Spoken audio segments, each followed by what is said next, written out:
Ya Romelo guys, selamat datang kembali di Pojok Seram. Hari ini gue akan menceritakan film dari Thailand lanjutan Haunted Hair episode 2 dan 3 ya.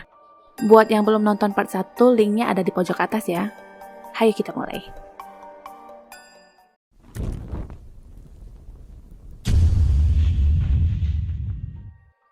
Jen lalu memotong rambut Cat. Setelah berhasil, dia pergi dan meninggalkan mayat itu untuk diurus oleh kedua orang sewaannya. Seharusnya Yot memasukkan kembali jasadnya ke peti, tapi dia berpikiran mesum dan ingin melecehkan mayat tersebut. Tiba-tiba hantu Cat keluar dari fotonya, dan singkat cerita mereka ditemukan tewas yang sudah pasti dihabisi oleh hantu Cat. Di tempat lain, Win memikirkan kebersamaannya dengan Cat dulu, dan tiba-tiba teringat Min yang terjatuh ke kolam. Setelah itu, asisten rumah tangganya memberikan kalung penemuannya di dekat kolam, yang di dalam liontinnya berisikan foto Min dan kedua saudaranya. Besoknya, Min hampir tertabrak saat ingin menyeberang. Gak taunya yang di dalam mobil itu musuh bebuyutan. Min yang tadinya biasa saja jadi meradang dan mengomeli Win sampai dia pergi. Inilah alasan kuat untuk menghindari berurusan dengan perempuan. Sesampainya di kantor, Min yang bekerja sebagai sales promotion girl mobil diminta untuk menemui seseorang yang bernama Theo di lantai atas. Katanya sih ada seorang bos besar yang ingin membeli mobil. Mengingat Min yang belum closingan bulan ini, dia pun ke atas. Min dipersilakan bertemu dengan bos yang dimaksud dan ternyata si laki satu ini lagi, padahal Min sudah memasang senyum paling mempesona. Saat itu juga Min langsung berjalan keluar dan beralasan dengan atasannya bahwa bos itu tidak jadi membeli mobil. Setelah itu Min ditelepon lagi yang katanya jasad Cat diminta untuk pemeriksaan lebih lanjut. Di tempat lain, Jen dengan niat membuat wig dari rambut Cat sampai tangannya terluka. Hantu Cat sendiri berdiri di belakangnya tanpa dia sadari. Setelah itu, hantu Cat muncul lagi di rumah Min di mana Min sedang membujuk Nid untuk berobat ke rumah sakit perihal penyakitnya. Besoknya, Min ke kantor dan mengaku sebenarnya dia bahkan tidak menawarkan mobil kepada Win. Atasannya yang bernama Oi malah mendapatkan ide agar Min merubah penampilannya untuk memikat pelanggan. Walaupun baju yang dipilih terasa sangat bertolak belakang dengan kepribadiannya, tapi karena mengingat biaya pengobatan adiknya, Min pun bersedia mengenakannya. Dia terus meyakinkan dirinya untuk bersikap manis walaupun dia tidak suka dengan Win.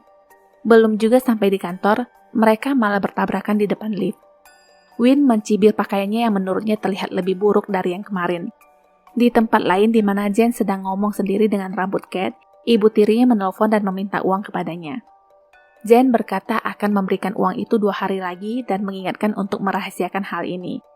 Dari omongan ibunya, sepertinya Jenlah yang memberikan obat kepada Cat sampai dia berhalusinasi dan terjatuh dari gedung apartemennya. Saat itu jugalah hantu Cat muncul di sampingnya. Sekilas Jen mendengar suara yang mengatakan dia itu perempuan jalang. Jen mulai ketakutan dan bertanya siapa yang ngomong tadi. Bingkai foto bergerak sendiri dan pintu pun tertutup. Tidak hanya pintu, tapi semua akses seperti jendela pun tertutup dengan sendirinya. Wig itu menambah suasana horor yang bergerak mengarah ke Jen. Hantu Cat muncul dan menyuruh Jen untuk memakai wignya. Walaupun Jen menolak, tetap saja wignya melayang dan mendarat di kepala Jen. Jen sendiri seperti dibius dan berdandan seperti Cat. Setelah itu, Jen diperintahkan untuk pergi ke kamar Cat. Di kantor, Win masih mengejek Min yang katanya lebih cocok dengan style nenek-nenek daripada pakaian seperti itu. Walaupun satu sisi mulutnya agak busuk, tapi hatinya baik juga yang membantu mengobati kaki Min yang terkilir. Momen itu Min seperti mengingat kembali Cat yang mengatakan ada yang membantunya memijit kakinya yang terkilir, tapi merahasiakan orang tersebut. Min lalu berasumsi dan mengajak ribut Win lagi dengan menuduhnya sebagai penyebab kematian Cat di mana dia beranggapan Win telah mencampakkan Cat. Berdasarkan pengalaman yang sudah-sudah, Win pun menolak berargumen dengan wanita ini dan hanya mengingatkan Min tentang obat yang harus dia konsumsi untuk pergelangan kakinya yang terkilir. Setelah berjalan keluar dari kantor Win, Min semakin yakin dengan apa yang dia pikirkan karena Win tidak menyangkal omongannya. Di sana, Yok tiba-tiba muncul dan mengagumi penampilan baru Min saat itu. Tak berapa lama berbasa-basi, akhirnya Min pamit untuk balik ke kantor. Sesampainya di kantor, Min diberi kesempatan 3 hari lagi untuk melakukan closing penjualan. Yok menghampiri Min dan mengajaknya untuk makan siang bersama. Di kantor Win, sekretarisnya memberikan folder Min yang tertinggal di lantai dan menyelipkan kalimat dengar-dengar Min belum melakukan penjualan bulan ini. Win kembali ke ruangannya dan membuka liontin kalung yang ditemukan di rumahnya. Cerita lanjut ke Jen yang sudah terkapar di kamar Kate. Diceritakan kembali di kamar itu, Kate dicekokin minum oleh seorang perempuan sampai teler. Setelah itu ada laki-laki yang ingin melecehkannya. Hantu Kate yang mengingat kejadian yang menimpanya dulu sangat merasa sedih dan marah. Dari kemarahan itu dia berubah menjadi hantu yang ganas dan ingin membalas dendam. Kembali ke Min. Yok akhirnya mengungkapkan tujuan sebenarnya yang menginginkan Min untuk menjadi model seperti Kate. Min menolak karena dia merasa sangat tidak berbakat, tapi Yok masih memberikan waktu kepadanya untuk memikirkannya kembali. Setelah itu, Min ditelepon oleh Art yang mengabarkan Nid yang sedang di rumah sakit. Min segera ke rumah sakit sedangkan Yok pergi ke apartemen Pakon di mana dia merasa curiga melihat Pakon bersama Pry di mall tadi. Di rumah sakit, dokter menjelaskan dari hasil MRI, Nid menderita tumor di otaknya. Pemeriksaan pertama dan kedua membuktikan bahwa pertumbuhan tumor di otak itu terbilang sangat cepat. Min pun pingsan melihat gambar di layar komputer dokter. Di apartemen Pakon sendiri, Yok ternyata tidak menemukan Pry dan dia mengingatkan Pakon untuk ingat posisinya, di mana Pakon bukan hanya fotografer tapi juga adalah tangan kanannya. Yok melarang Pakon berhubungan dengan para model, tapi Pakon menolak perintah itu yang akhirnya digampar oleh Yok. Setelah itu Yok meminta maaf padanya dan mengaku sangat stres belakangan ini mengingat Kate dan peragaan busana. Setelah Yok pergi, ternyata Pakon memang menyembunyikan Pry di dapur. Handuk yang dipakai Pakon itu hanya sebagai pengalihan perhatian Yok untuk memeriksa ke kamar mandi dan tidak berkeliaran ke tempat lain. Sebenarnya pun tidak ada hubungan spesial di antara mereka. Pakon hanya mengambil jalan terbaik agar tidak terjadi kesalahpahaman yang lebih parah. Setelah itu Pakon mengingatkan agar Pry tidak lagi datang ke apartemennya. Di rumah sakit, Min semakin putus asa melihat tagihan rumah sakit. Art yang merupakan teman Nid mengatakan dia dan teman-temannya akan membantu. Setelah itu Min meminta Art untuk menjaga Nid karena dia butuh udara segar. Di luar, Oi menelponnya dan mengabarkan Win jadi membeli mobil dengan mereka dan ini melahirkan pertanyaan baru di otak Min. Dia berpikir alasannya mungkin Win merasa bersalah soal Kate. Malamnya, Min kembali ke rumah sakit untuk menjaga Nid.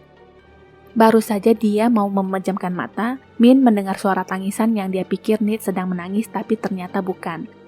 Anehnya, di saat Min membelai rambut Nid, ada tangan yang keluar dari dalam rambut Nid dan menarik tangannya. Ternyata itu hanya mimpi Min saja. Cerita lanjut lagi ke Jen. Dia terbangun di kamarnya sendiri dan kaget melihat baju yang dikenakannya. Dengan segera dia membuang dan membakar wig yang menurutnya berhantu. Jen seakan gak ada kapok-kapoknya. Dia membakar wig itu sambil tertawa girang. Hantu Kate muncul dan menatapnya dengan tajam. Sekembalinya Jen ke kamar, wig itu kembali utuh terpasang di patung. Jen mengatakan dia akan membakar wig itu ratusan kali jika perlu, tapi di saat dia ingin mengambil wig itu, tangannya terasa terbakar dan dari wig itu hantu Kate muncul kembali dengan wajah yang menyeramkan. Cerita lalu lanjut ke Min yang menemui Win dengan menanyakan apa rencananya dengan pembelian mobil yang dimana Min merasa tidak pernah menawarkan pembelian kembali. Di momen itu seorang pengacara kebetulan masuk dan membawa surat-surat kontrak antara Win dan Kate dulu. Pengacara juga sempat menanyakan apa yang akan Win lakukan dengan kondominium yang dulu dia beli untuk Kate. Karena mendengar itu, Min mulai lagi cari gara-gara dengan semua tuduhannya. Dia juga mengatakan jijik menerima uang pembelian mobilnya yang dipakai untuk membeli para gadis. Udah tahu BU gitu ya, tapi itu mulut tetep aja nggak bisa dijaga. Win pun menjawab dia sudah memberikan 3 kali kesempatan dan tidak ada lagi yang keempat kalinya. Min sendiri cukup keras kepala dan berjalan keluar. Setelah itu dia berkata harus ke rumah sakit kepada manajernya. Awalnya manajernya senang, gak taunya setelah dicek kembali, ternyata Win belum menandatangani surat pembelian, juga tidak ada cek di dalam. Di rumah sakit, kondisi Nid sendiri semakin parah dan kata dokter harus segera dipindahkan ke ruang ICU. Cerita pindah lagi ke rumah orang tua Jen. Selagi mereka mengemas obat-obatan, tiba-tiba bel rumah berbunyi dan ternyata yang berdiri di depan rumah itu adalah hantu Kate. Yang terlihat di mata mereka itu adalah anak mereka Jen. Ayahnya lalu menariknya masuk dan ceritanya dulu, Jen mendapatkan obat-obatan terlarang untuk menjebak Kate itu dari kedua orang tuanya. Sekarang waktunya nyawa dibalas nyawa. Hantu Kate merasuki Jen dan menghina ibu tirinya. Di saat ibu tirinya ingin menamparnya, tangan itu segera ditahan dan dengan mudahnya ibu tirinya dihempaskan begitu saja. Setelah itu hantu Kate keluar dari badan Jen dan menampakkan diri, juga berkata akan membalaskan dendamnya. Ibu tiri Jen dibuat berhalusinasi dan menembak suaminya sendiri. Setelah itu ibu tirinya dicekik dengan rambut Kate sampai tewas. Kembali ke Min. Di saat dia lagi sedih-sedihnya tentang kondisi kesehatan Nate, dia mengingat Kate yang menghibahkan uang asuransi jiwanya. Sedikit cerita tentang kisah Kate dulu yang diadopsi oleh keluarga Min. Setelah beranjak dewasa, Min mendapat telepon dari polisi yang mengabarkan kedua orang tuanya meninggal dalam sebuah kecelakaan. Sejak itu, Kate yang sangat baik memberikan cek kepada Min sejumlah uang untuk keperluan sekolah Nate, dan ternyata sekarang pun begitu.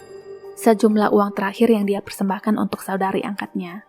Di momen itu, hantu Kate tampak muncul dan memperhatikan Min. Setelah itu, Min segera ke kantor polisi karena mendapatkan telepon dari sekretaris Win. Urusan kepolisian yang berhubungan dengan ditemukan dua orang yang terbunuh di kuil. Min diminta untuk mengenali orang yang tertangkap di CCTV yang diyakini polisi sebagai pelaku, yang tak lain adalah Jen. Min sendiri tidak merasa mengenal Jen karena memang dia bukan dari kalangan para model.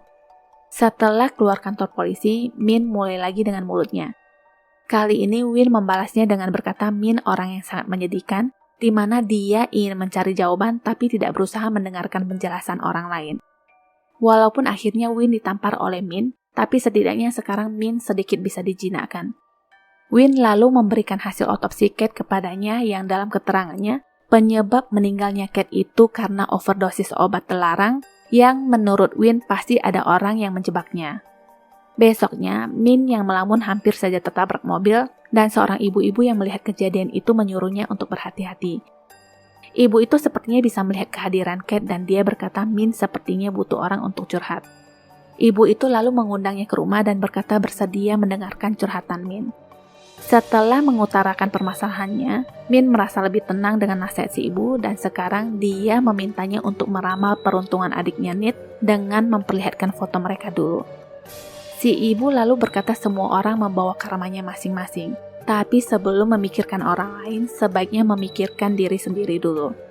Si ibu pun menceritakan sewaktu dia melihat Min di jalan, ada arwah yang mengitari dan mengikutinya. Seorang wanita yang terjalin hubungan karma dengan Min yaitu Kate. Setelah itu Min kembali ke showroom dan melanjutkan pekerjaannya. Yok datang membawa dua customer potensial bernama Mongkol dan Jiang. Katanya sih, mereka itu terkenal banyak duit dan baik menurut Yok, tapi yang namanya Jiang ini ganjennya nggak nahan. Baru juga ketemu udah nyari-nyari kesempatan megang tangan. Ada bikin gerah, kata si Min dalam hati. Setelah itu Mongkol memberikan kode dan Jiang langsung berkata ada urusan lain, jadi dia harus pergi duluan. Sekarang tinggal si Mongkol ini nih yang katanya mau beli mobil dan meminta Min untuk membahas ini di kafe. Tanpa merasa curiga, Min pun setuju dan mereka pun pergi ke kafe. Di sana bukannya ngomongin pembelian mobil, tapi ada maksud tersembunyi di mana Yok masih ingin Min menjadi seorang model yang bekerja di bawah agensi Mongkol. Karena Min mengingat omongan Win soal kecuriganya tentang orang yang menjebak Kate, Min pun setuju bergabung dengan tujuan ingin menyelidiki lebih jauh. Yok langsung mengeluarkan cek atas persetujuan Mongkol. Di tempat lain terlihat Grace sedang bersama Jiang di apartemennya. Dalam kesempatan itu Jiang sempat menyebut perempuan cantik baru yang akan digarap Mongkol yang katanya kecantikannya itu melebihi Kate. Mendengar itu Grace semakin tidak senang dan berkata mereka baru saja menyingkirkan Kate dan kenapa sekarang ada lagi yang baru. Setelah mendapatkan uang dari Sugar Daddy, Grace pun mengusirnya. Di lift, Jiang sempat berpapasan dengan Jen yang sudah pasti sedang dikendalikan Kate. Jen menuju ke kamar Grace dan cerita lanjut ke Win yang sedang menyusun sebuah acara di mallnya. Ngomong-ngomong dia melihat Min yang berjalan di lantai bawah. Kembali lagi ke Grace. Dia mengira Jen ingin menagih pembayaran dan memberikan apa yang dia mau. Setelah itu dia mengusir Jen dengan berkata dia masih ada urusan lain. Dari belakang Jen menjambak rambut Grace dan Kate memperlihatkan wujud aslinya yang lalu menghempaskan Grace ke dinding. Jadi ternyata yang mencampurkan obat ke minuman Kate adalah Grace. Karena itu tiada ampun lagi walaupun Grace memohon. Hantu Kate benar-benar marah dan cerita lanjut lagi ke Min yang mengajukan resign hari itu juga. Di kantor Win sendiri, sekretarisnya menyebar gosip dan membandingkan manajer showroom yang tidak pernah perhatian dengan bawahannya yang katanya membuat Min resign dari kerjaannya. Dari sekretarisnya inilah Win banyak tahu soal Min. Kembali lagi ke Grace, dia akhirnya tewas di bathtub. Min sendiri pergi ke kantor agensi York dan kebetulan melihat Pak Korn yang sedang memotret Pry. Di belakang Min, Kate muncul dan memperhatikannya. Di sela-sela waktu istirahat, Che datang dan membawa berita bahwa York akan mengadakan peragaan busana bulan depan dan nama Pry tidak ada dalam daftar, bahkan dalam penutupan acara. Menurut Che, Pry harus ikut bagaimanapun caranya, karena yang akan diundang dalam acara itu adalah orang-orang kelas atas. Kembali lagi ke Min. Setelah dia bertemu dengan York, tidak menunggu lama sesi pemotretan pun segera dimulai. Dua perempuan cantik ini sampai geleng-geleng melihat gaya kaku Min. Penghinaan pun sudah tidak sabar ingin diluncurkan. Min dibilang kayak kulkas, rambut pun seperti bihun kering kalau dipegang. Belum lagi wajah baik-baik Min itu katanya seperti makaron kelapa. Parahnya lagi, katanya kalau nggak bisa operasi plastik di Korea, Min akan sangat menyulitkan mereka. Setelah itu mereka tertawa terkekeh-kekeh. Tidak ada yang lebih beracun dari mulut kedua ular betina ini, walaupun sebenarnya yang dengar pun ikut ngakak. Pak Korn yang dari tadi memotretnya mengatakan Min mempunyai modal sebagai model, dan dia memilihnya. Kedua begundal ini juga akhirnya setuju. Setelah mereka bubaran, Ed bertemu dengan Jen yang langsung memberikan wig kepadanya. Dipegang-pegang, dia seperti tahu dan pernah memegang rambut itu. Akhirnya dia sadar itu seperti rambut Kate. Ed yang ada di depan Jen tiba-tiba terlihat berubah di mata Jen. Jen ketakutan dan kabur, tapi hantu Kate terus mengejarnya. Bersambung. Nantikan episode berikutnya ya. Terima kasih sudah menyaksikan Shortcut Film ini. Jangan lupa subscribe, like, and share, juga menyalakan lonceng notifikasi untuk updatean film lainnya ya. Sampai jumpa.